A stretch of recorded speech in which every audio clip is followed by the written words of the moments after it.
In 1985, Yamaha created a motorcycle that would disrupt the industry for the future. This right here is a Yamaha Vmax, more in particular my 1986 Yamaha Vmax, which is the second year of production. The Yamaha Vmax was first introduced in 1985, a few years after the Honda V65 Magna was introduced. The V65 at the time was the biggest and baddest and fastest bike, and just a muscle bike before muscle bikes were really created. The Yamaha Vmax is said to be a muscle bike, and the whole conception of it was to be a muscle bike, but the term wasn't really around at the time. In the 80s, the sport bike era was in full swing. You had bikes like the VFR coming out with the RC30 and so many other iconic names which were now following the 70s. For those unfamiliar with the Yamaha Vmax, this right here is an 1198, a 1200cc V4 that makes 145 horsepower. Paired with that insane horsepower number, it also made 83 pound-feet of torque at 7,500 RPM. Keep in mind, this isn't a modern bike.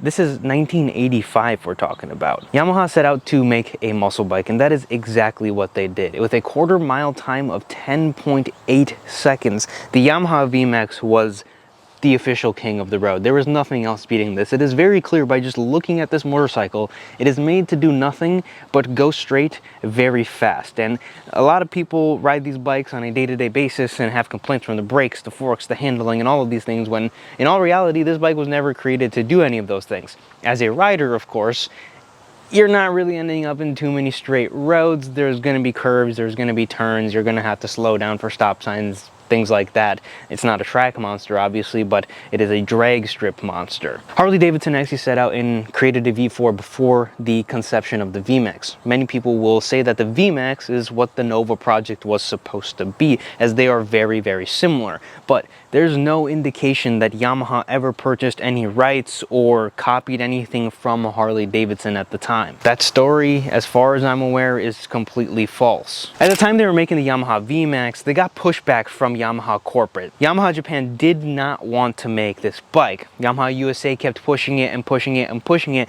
and eventually they agreed that this would be a limited production motorcycle. If you can guess, that didn't end up happening. The Yamaha Vmax became an instant icon when it dropped in 85. In 86, they continued to make them, and they made a ton of them, so they actually didn't make any 87s, and they continued to sell out their stock that they had made from the year prior. And then they continued to make them and advance them. In 1983, they got the biggest advancement, which was better front forks, because this thing quickly got its name as the Widowmaker, and they also upgraded the brakes. When the Yamaha Vmax cracks V-boost at 6,500 RPM, the butterfly flaps and the carburetors open, and you get almost a two-stroke like power band, an instant surge of power. The front end lifts a little bit, and the front end isn't really that big, so you get a little bit of wobble vibration, and it can send you over the bike really, really quickly. That paired with bad brakes, the thing instantly got the nickname the Widowmaker. And this was the Widowmaker that Yamaha did not want to make. But as they continued to sell them, more of them, this thing became a cult classic, and eventually they made a second generation Vmax. Just because this is an old bike doesn't mean it doesn't demand the respect that it did back then. The Yamaha Vmax is more dangerous than any of the newer bikes can imagine to be, with no assists whatsoever, no ABS, traction control, wheelie control, stability control. It is just you and an absolute demon of a bike. A Widowmaker that has literally no controls whatsoever. Not to mention that this bike weighs 630 pounds and can go 150 miles per hour. In the UK, these motorcycles did not come with the V-boost, and they only made 90 horsepower, a very dumbed down version of the Max. Everything else is the same. I've seen many people add the V-boost systems into their UK Vmaxes, but if you are someone who wants one in England, just know that, well, you don't quite have the USA numbers. And if you ride it and you're kind of like, this thing is not that fast, there's a reason for that. Instantly, people fell in love with the bike, and once you get onto it and ride it, you begin to understand why the cult following has developed. But before we take this thing out for a ride, I want to mention a few things. It is a little bit of a quirky bike. It has some odd looks, and I don't think you can appreciate this motorcycle until you really own it, spend some time with it, and see it in person, because there's a lot of things on the bike that are really cool, and if you see pictures of it, you might not immediately like it.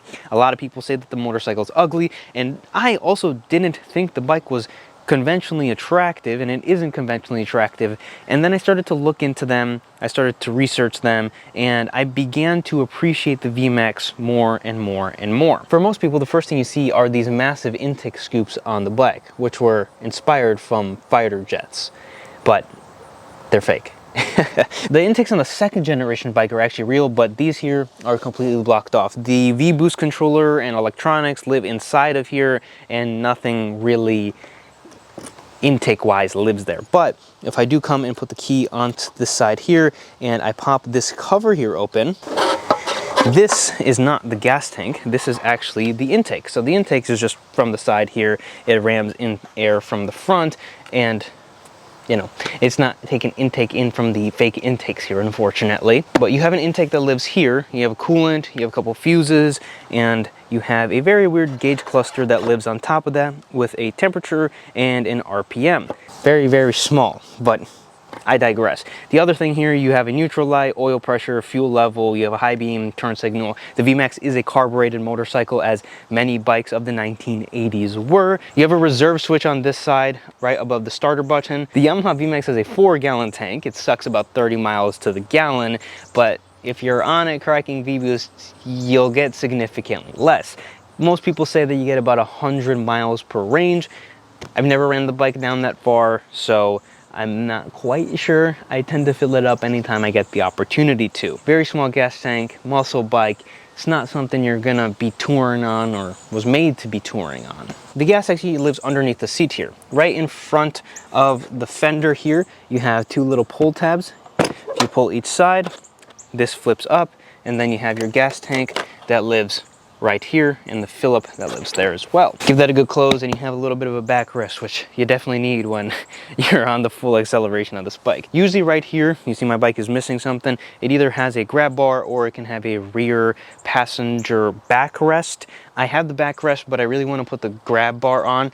Unfortunately, a good amount of this has to come out. It's not quite as simple as just bolting it in, so I haven't put that on, and whenever I do find a grab bar, or I should look for a grab bar, I'm sure I can find it pretty easily, I'll install it on the Vmax. But you do have dual disc brakes. They don't work all too well, so with all that said, let's hop onto the bike and go take it out for a ride. This thing is an absolute animal, and while the motorcycle warms up, I want to talk a little bit about the actual riding of the motorcycle. If you're someone who's not necessarily looking for a beast of a bike, the Vmax is actually really comfortable. This thing is something you can hop onto and ride 100 miles and not really care too much. Obviously, this is not a touring bike whatsoever, but it is just a really comfortable motorcycle. We want to go on a 20-mile ride, great.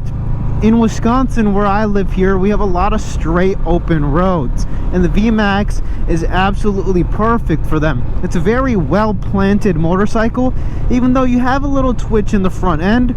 I could do 45 like this for a very long time. Unlike some of the other bikes from the 70s, a lot of those UGM bikes, when you're going 45 miles per hour, they're a lot more stressed than this bike is here. This thing has a lot of just low-end torque, and it's a very easy bike to ride once you get a second with it. Even though the Vmax weighs 630 pounds, the bike disappears from underneath you. It's a really intimidating bike to look at, but I know my very first ride with the bike, I got onto it and I started to just ride it like normal, make sure everything works, and I was very surprised at just how comfortable it really was. It's a lot less intimidating, first of all, because you're sitting so far forward and over that engine, but also the handlebar really isn't too big. The front end is really skinny, so it's a very simple bike once you're on it, but it's just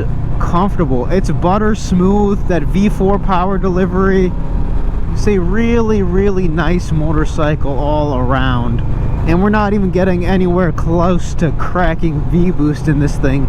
V-Boost comes on near 6,000 RPM, where the intake flaps open and you're basically getting extra suction, double suction, and both carburetors, the two carburetors, they share that butterfly float to increase the air that goes into the carburetor.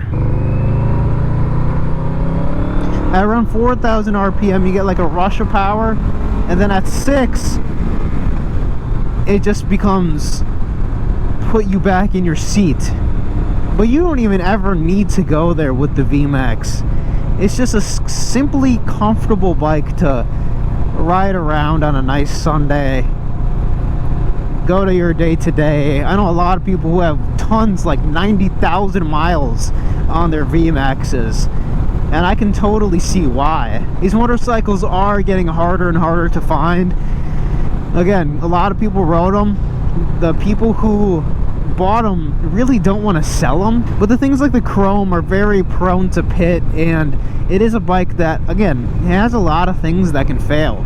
My bike is all stock, and I mentioned this in one of my videos that these bikes are getting very hard to find in stock original condition. I just have to mention, if you guys are enjoying this video so far, it helps the channel out greatly if you do leave a like on the video, and if you're not already subscribed, I would greatly appreciate if you hit that subscribe button. But if we do downshift the bike a couple of times here, rolling onto it at 5,000 RPM, you get this insane rush. That was probably 50 to 60% throttle. You get this insane rush when you hit V-boost. This bike is crazy fast, and it deserves a ton of respect when you ride it, because it can get away from you very quickly. When you hit V-boost, you can feel the whole bike just lift. It is a very, very crazy sensation. Pair that with brakes that are very inadequate, a front end that is too small, and a frame that honestly is not appropriate for the engine. This bike is definitely a Widowmaker, and I can see totally why it has earned that nickname. The Vmax, along with the Kawasaki H2 750 and a few other bikes, has earned that legendary reputation, which isn't really that great of a reputation to have, but it's a really cool name, the Widowmaker. Once you ride one of these bikes, you begin to understand why there's such a cult following. Truly, in 1985, I rode a lot of these 80s bikes, not too many 90s bikes, but the 70s and 80s bikes, this thing rides like a modern day machine. It rides very similar to a 2010s bike would ride. This doesn't have any assists when it comes down to it, but the way the engine revs up and how it feels is a very exotic engine for the time, but also a very modern feel when it comes down to it. Of course, the brakes are a little bit 80s, the suspension is a little bit 80s, but it's a very modern engine, and the feel of the engine is very, very nice. A little bit of gravel there, don't want to do anything too crazy with her today.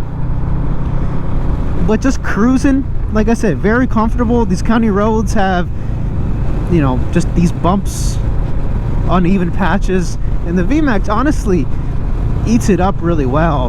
The Vmax is just a very nice machine, and there's 100% a valid reason why these are a cult bike.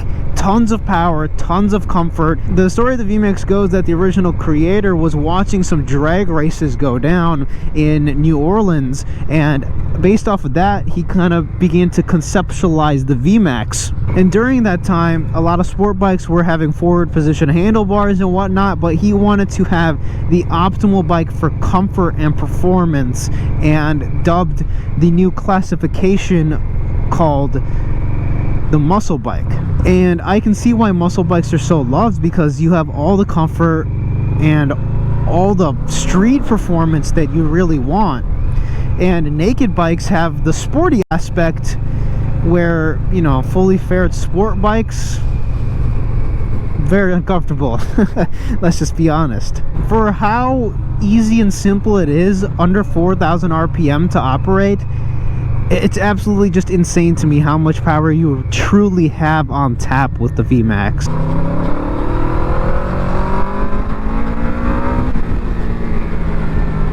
You can see right when I hit 6,000 RPM, the whole bike kind of lifts and it begins to pull me back into that backrest. Every time I get on it, it is an absolute joy. Now, when we do talk about handling, I mentioned this a little bit, it's a very comfortable suspension, and when you are going around corners, you feel the bike flex a little bit. As long as you're not going crazy and you respect it, you'll be able to still have some fun, throw it into some corners. You know, you might not be able to do tail of the dragon type corners on the bike,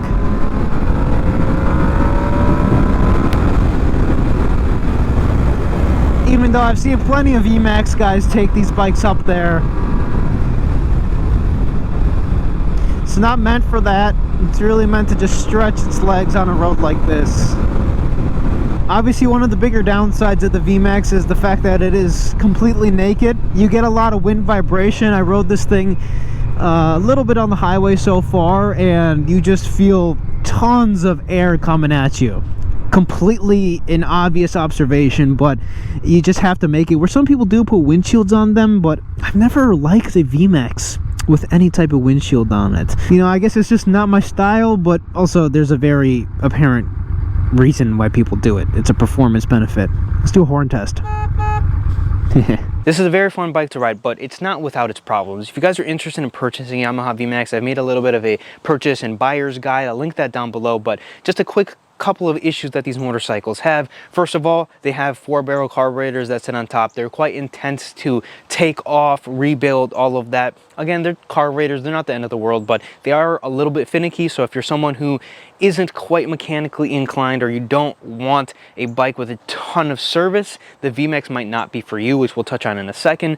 But if you have a bike that's stumbling on idle, a bike that's not pulling strong, you might want to have a drastic reduction in price, because it can be costly to get those, or a little bit time consuming to get the carburetors correct. The second thing, the biggest issue known on the Vmax, is the second gear. The Yamaha Vmax transmission, on the second gear, it has a little notch. Over time, that notch just begins to grind down. Yamaha Vmaxes can have gear slipping issues. They can have second gear just not being there altogether. In order to fix that, you have to split the cases, and people have made billet gears available. These things are 40 years old at this point in time, so it's not really the end of the world when we talk about that gear grinding down. But it is important to note that that is a possibility of failure. Another thing that's a possibility of failure on these bikes is the starter clutches. Yamaha starters are always known to have issues. If you're hearing a weird noise from it, it either needs to be adjusted and tightened down or replaced altogether. These bikes can have volt issues,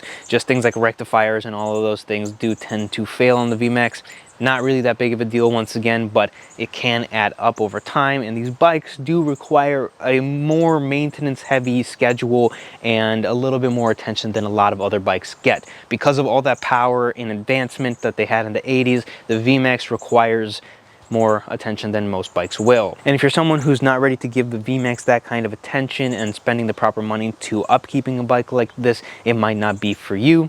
Just something to be aware of. Would I recommend the bike? Would I not recommend it? If you're someone who wants a Vmax and you're looking to care for it properly, and you're someone who's aware of the issues that these things can have, and you have someone that can work on it, or you can work on it yourself, and you're willing to put up with it, it is one of the best bikes that you can get. For the price right now, they're not too expensive, and it is an absolute monster, and also a joy to ride, like I expressed. It's not necessarily all about going super fast in a straight line, even though that's what this bike is about. It's a very just comfortable bike to ride as well. With all those things being said, if you did enjoy this video, do me a huge favor, leave a like, subscribe to the channel, and as always, I will see you guys in the next video.